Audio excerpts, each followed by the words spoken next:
be here at the Navy Pier. Here's skyline. We're about to take the cruise here on the Voyager. It's gonna be like an hour-long thing. How you doing there, bro? I'm doing great. Enjoying the view. Liking it so far? Mm-hmm. Did you enjoy the Willis Tower? Yeah, I love it. It's good. How about you? How you doing?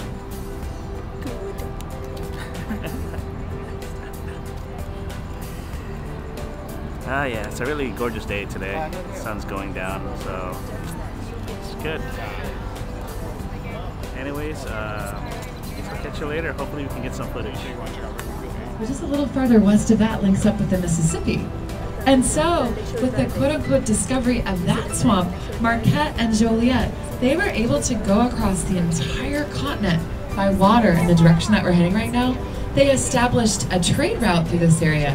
And so this beautiful, beautiful city, Chicago, that we're heading into, this came about because it was located along the banks of that newly established route for people to trade along here in North America.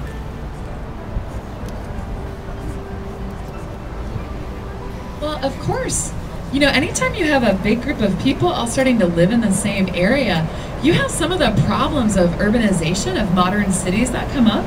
And not the least of these is what you do with all of your population's trash and sewage. There were no modern sewer systems in North America until 1900 and later. So when this area was first being settled, people, you know, they would just throw all their trash and their sewage directly into the Chicago River, which at that time, this river flowed out behind us into Lake Michigan, which like it still is right now, it's the city's source of drinking water. So they were polluting their own drinking water. This started to lead to a lot of health epidemics in this area, cholera, typhus, and a large percentage of the population started to get sick from disease. So some engineers set out to try and solve this public health problem, and the very unusual solution that they came up with was to reverse the direction of the main branch of this river. You've got a skyscraper waiting for you just beyond this next bridge.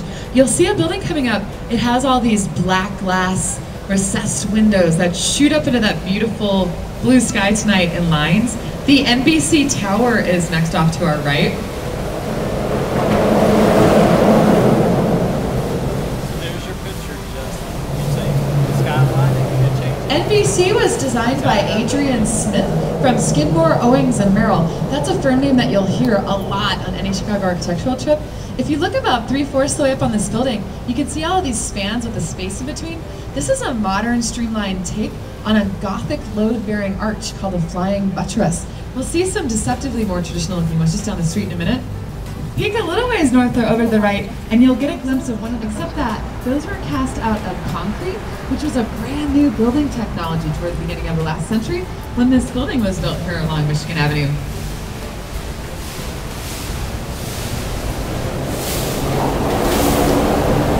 You'll see next off to the right, the beautiful white terracotta facade of the Wrigley building. This was built with the money from the Wrigley chewing gum family empire. It's based on Spanish Renaissance architecture. If you notice the clock tower way up there, if you feel like it, crane your neck and look extra closely up at the face, and you can see that those aren't numbers. They're W's up there sort of squished together really, really secretly for the last name Wrigley. It's a fun little hidden detail to look for if you're walking around downtown. One of the newest skyscrapers in the city is next off to the right. If you've wondered where Donald Trump built his first Chicago building, this is it. They completed the height of 92 stories on this in September of last year, so technically it's not even a year old yet, designed by Adrian Smith from Skidmore, Owings & Merrill. If you wonder what's in here, there's a hotel, condominiums, offices, a restaurant, a bar. So really mixed use, all kinds of different things going on in what is now the second tallest building in Chicago. There's a building coming up next over to the right. It pretty conveniently, it says the Chicago School, about half the way up. Looks like an L train is heading toward it. This is a great postmodern take on Sullivan's Chicago School style. Sullivan thought that building should look more human. And so you can see this has feet, a shaft like a body, and then way up at the top there's a round structure like the head on a person. This round room way up here, it's a boardroom where CEOs meet, but these architects are trying to make this look like the bow or the front of a boat, like our boat, and so they're referencing the river deliberately in that renovation from the mid-1980s. You'll see next off to the right, the beautiful white terracotta facade of the Wrigley building. This was built with the money from the Wrigley chewing gum family empire. It's based on Spanish Renaissance architecture. If you notice the clock tower way up there, if you feel like it, crane your neck and look extra closely up at the face, and you can see that those aren't numbers. They're W's up there sort of squished together really, really secretly for the last name Wrigley. It's a fun little hidden detail to look for if you're walking around downtown.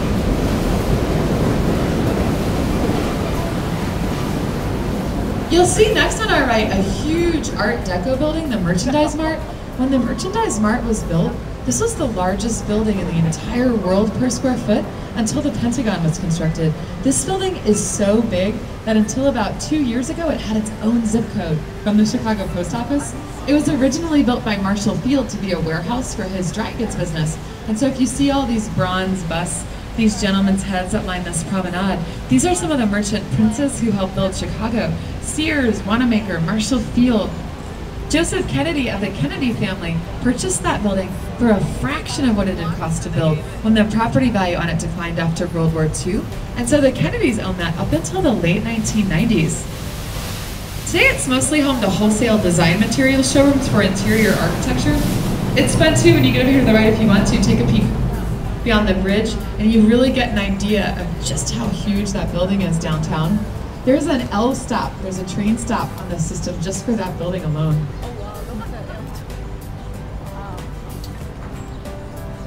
If you take a look around on this beautiful evening, you can see that we've come to the end of the main part of the river, and we'll go up the North Branch now for you a little ways. But as we do, notice this inconspicuous little grassy curve that we'll pass by.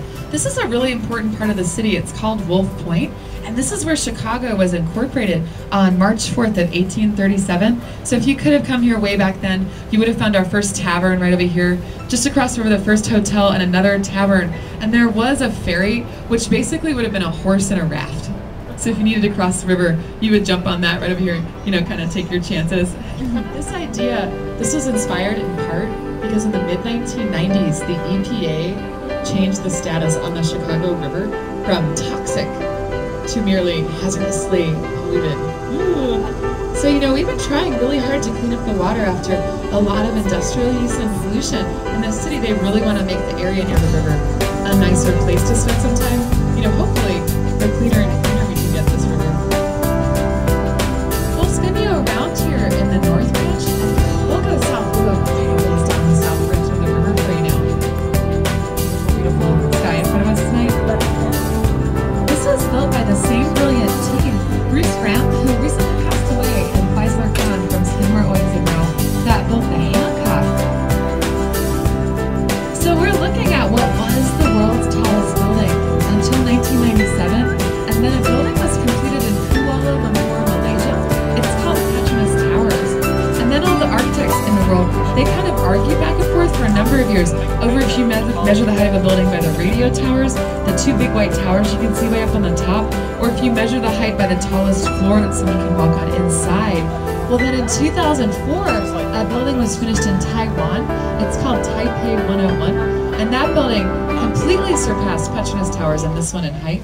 So the argument for tallest building in the world, for the one in front of us, it's pretty much over.